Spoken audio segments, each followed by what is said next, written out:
What makes me happy in life is everybody. A smile on their face will make me happy. What makes me happy is seeing all of my family together. What makes me happy is my dog.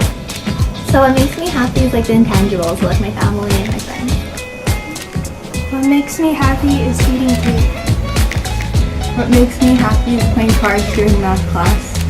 So what makes me happy is success in school. Making people smile makes me happy. And Price is Right.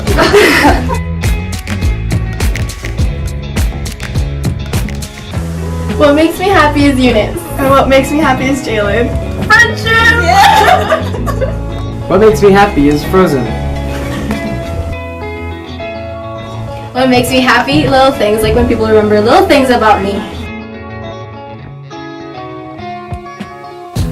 What makes me happy is visiting my grandpa. He's 94 and seeing him just makes my day.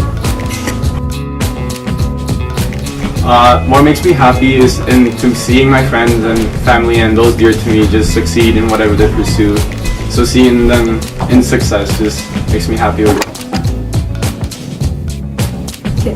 What makes me happy is dancing. It makes me feel free when I do it. And yeah, it's a great reliever of stress.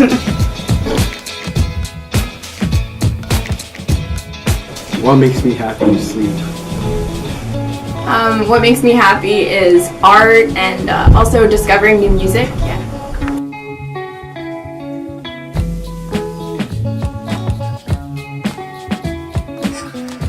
Mother Teresa, a symbol of compassion, opened her first home for dying and destitute people here in Calcutta, India. Andy Wimmer is a volunteer at the home. I was a bank and computer manager for many years and a quite ambitious fellow. I wanted to become the youngest bank director there, spoiled with a good income, used and spent a lot of money, and had a good life actually, enjoyed the life. Yeah? I used to waste a lot of money on fashion, for example. I was quite a fellow with quite, into fashion and all these things. But it is not important anymore. I always felt that there is more in this life, not just going to the bank and having a good salary and having a good career and maybe a wife and children and that's it. It can't be. Life is such a precious and beautiful thing. There should be some more, I met someone who worked in the home for the dying and he said, I show you that place and if you like feeling helping us, then you're welcome.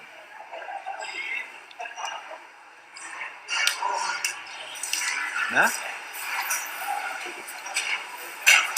Bon appetit. I remember when I came first into the home for the dying, the first thing I saw was a young dying boy, maybe 15 years old, in very bad condition, and I had to feed him, and I don't know, I fed him and he ate with great difficulties, but then he opened his eyes and looked at me and I thought, so that's it now, so it was like a flash, it was like a small enlightenment.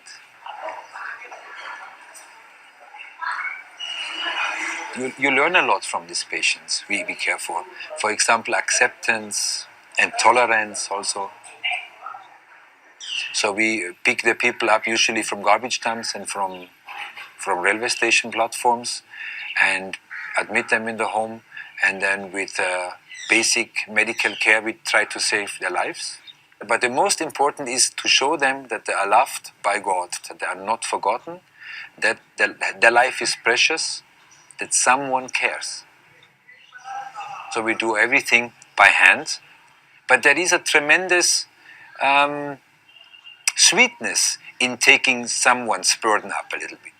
Just to lift this little bent body and take the burden away a little bit and help him to carry it.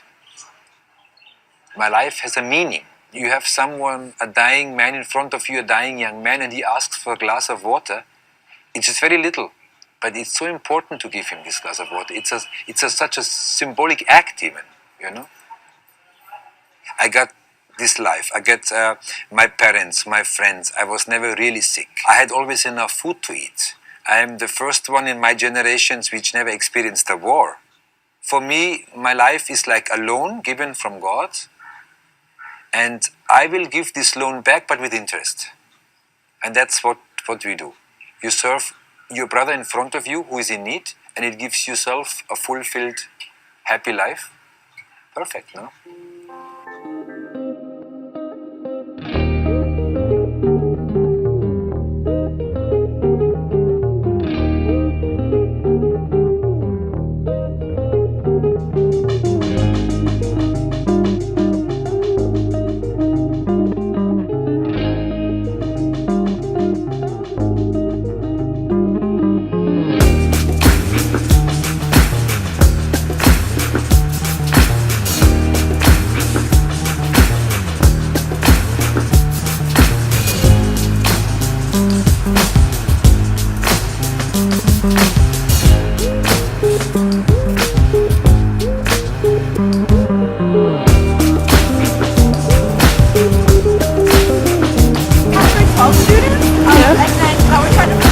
Selflessness, gratitude, and happiness.